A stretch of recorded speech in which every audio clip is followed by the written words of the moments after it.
Comme l'a dit plus tôt maître Blasius, le baron est au désespoir. Son projet de mariage n'a pas pris et Perdiccas et Camille semblent bien mal assortis. Si le jeune homme ne demande pas mieux d'épouser sa jolie cousine, celle-ci demeure drapée de sa religion et de sa fierté. Après la tragédie du château, c'est du moins ainsi que l'a présenté, non sans ridicule, le baron à la fin de l'acte 1, une nouvelle rencontre entre Perdiccas et Camille a lieu dans un jardin, un lieu ouvert et naturel où les cœurs, sans s'aimant, peuvent plus spontanément se dire et se libérer. Mais c'est sans compter un invité qui déjà gâche le jeu amoureux, initié par Perdiccas, l'orgueil. Déjà levée, cousine ? J'en suis toujours pour ce que je t'ai dit hier. Tu es jolie comme un cœur. Parlons sérieusement, Perdiccas. Votre père veut nous marier. Je ne sais ce que vous en pensez, mais je crois bien faire en vous prévenant que mon parti est pris là-dessus. Tant pis pour moi si je vous déplais. Pas plus qu'un autre. Je ne veux pas me marier. Il n'y a rien là dont votre orgueil doit souffrir. L'orgueil n'est pas mon fait, et je n'en estime ni les joies, ni les peines. Je suis venu ici pour recueillir le bien de ma mère. Je retourne demain au couvent. Il y a de la franchise dans ta démarche. Touche-la, et soyons bons amis. Je n'aime pas les attouchements. Donne-moi ta main, Camille. Je t'en prie. Que crains-tu de moi ? Tu ne veux pas qu'on nous marie ? Eh bien, ne nous marions pas. Est-ce une raison pour nous haïr ? Ne sommes-nous pas le frère et la sœur ? Lorsque ta mère a ordonné ce mariage dans son testament, elle a voulu que notre amitié fût éternelle. Voilà tout ce qu'elle a voulu. Pourquoi nous marier ? Voilà ta main et voilà la mienne. Et pour qu'elle reste unie ainsi jusqu'au dernier soupir, crois-tu qu'il nous faille un prêtre ? Nous n'avons besoin que de Dieu.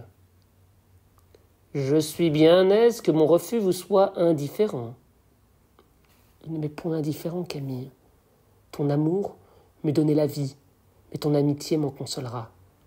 Ne quitte pas le château demain. Hier, tu as refusé de faire un tour de jardin parce que tu voyais en moi un mari dont tu ne voulais pas. Reste ici quelques jours. Laisse-moi espérer que notre vie passée n'est pas morte à jamais dans ton cœur. Je suis obligé de partir. Pourquoi ? C'est mon secret. En aimes-tu un autre que moi ? Non, mais je veux partir. Irrévocablement ? Oui, irrévocablement. Eh bien, adieu. J'aurais voulu m'asseoir avec toi sous les marronniers du petit bois et causer de bonne amitié 1 heure ou 2, mais si cela te déplaît, n'en parlons plus. Adieu, mon enfant. A priori, le fossé qui sépare Camille et Perdiccas se confirme et se creuse. On retrouve à travers eux la classique et tragique opposition entre la passion et la raison. Mais contrairement à ce qui se passe dans une tragédie, l'obstacle qui les oppose n'est pas extérieur. Le baron accepte, mais il est intérieur. Ce sont les personnages eux-mêmes, dans leur désir, qui empêchent de le lever. Bref, du côté de la passion, nous retrouvons Perdiccas, trouvant Camille jolie comme un cœur et saluant la franchise de son caractère. Le jeune homme aimerait retenir sa cousine et lui dit tout aussi franchement le fond de son cœur. Il l'aime et son amour lui donnerait la vie, dit-il. L'argumentation de Perdiccas est certes sincère, mais elle est aussi maligne, car il se sert du souvenir d'une promesse faite à la défunte mère de Camille pour lui rappeler à elle à quelle fusion le frère et la sœur sont normalement destinés. Malin, il l'est aussi quand par un réflexe d'amoureux ou de libertin, il propose à Camille un amour libéré de toute autorité religieuse. La liberté de son esprit ne peut que bousculer la jeune fille qui sort du couvent. Perdiccas prône un amour charnel et libéré, quand Camille, on le verra plus tard, attend une relation plus spirituelle et absolue. Camille incarne donc, au pôle opposé, la raison.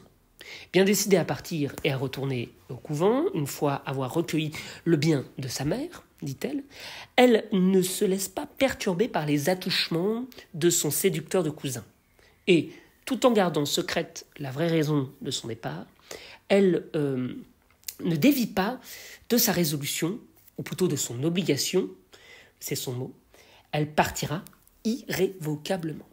Si l'on en croit Perdiccas, sa vie passée avec lui est morte à jamais dans son cœur.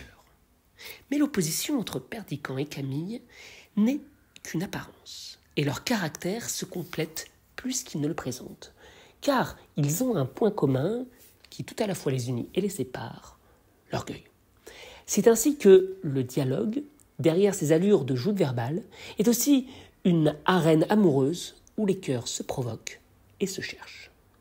Perdiccas joue l'amant éconduit et blessé quand il prétend déplaire à Camille. Il espère par là la provoquer et lui faire avouer le contraire. Mais Camille contourne sa stratégie en affirmant qu'aucun homme ne saurait lui plaire, tout simplement. Elle attaque tout de même en accusant Perdiccas d'amour-propre. Mais il se défend de verser dans ses joies et ses peines ses seuls mots. Pourtant, le rôle qu'il joue tend à prouver le contraire. Tout en prétendant fièrement accepter, voire partir Camille, il se dit aussi touché par le refus de celle-ci de l'épouser. Camille, quant à elle, joue aussi un rôle, car enfin, elle n'est pas si indifférente à Perdiccas qu'elle le dit. En définitive, le jeu amoureux ne fait que commencer, et la parole y est une arme tout à la fois d'attaque et de défense.